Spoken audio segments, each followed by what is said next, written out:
kind of have had one, the fumble before against Miami, but like, what's it mean to get INT number 1?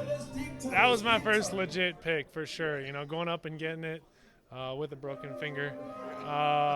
It was sweet. It felt great. Yeah, we worked those drills with Coach Duff and Coach Hobby every Friday. It finally paid off. Obviously, ball skills is not something you're usually focusing on, but you see the ball in the air. What's going on through your mind? Yeah, I had to drop that play. We ran a blitz, got tipped up in the air. I was just going to come down with it by any means. I went up and got it. Rarely in that situation. I was glad I was able to bring it down. BJ said you should have gotten a few more yards on that, maybe to the house. What were your thoughts after the catch? Hey, people were swatting at it. You know, I was just focused on getting that ball to the ground. Of course, BJ said that.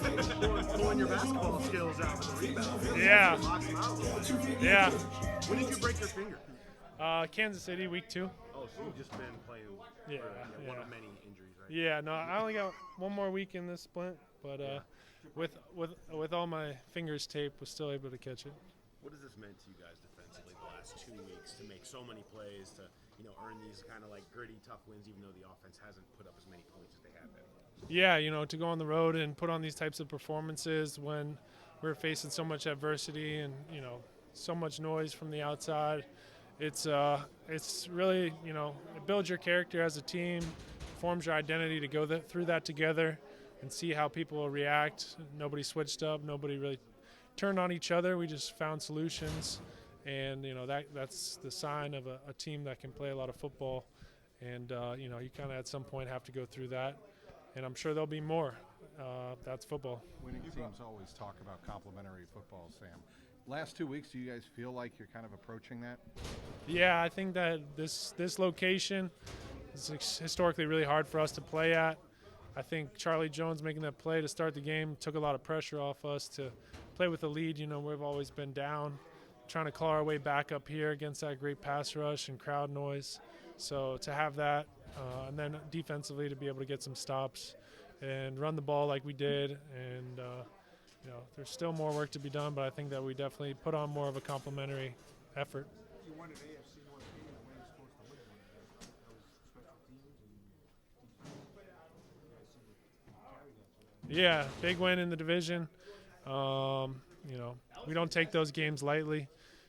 Starting out 0-1, I mean, last year we really didn't perform well in the division, and we got a long ways to go, but that first one feels really good. We're going to enjoy it, especially up here. It's just so hard to win up here.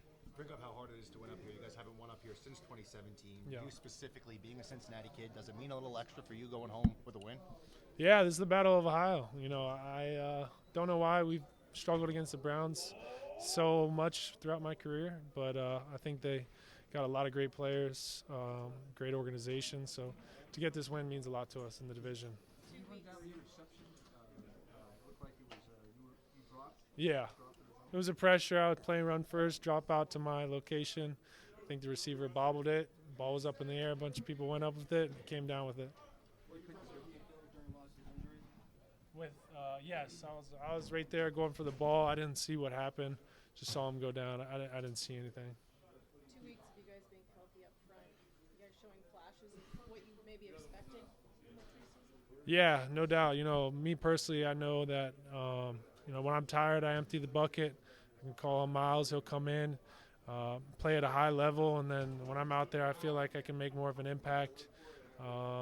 BJ and Sheldon and Jenkins and all those guys coming back, it's a team game, and you got to have depth up front. And to be able to roll, you can see in our play how being fresh helps everybody, and being tired and worn down is not good for anybody. So it's really good to have that group going. When was your last interception?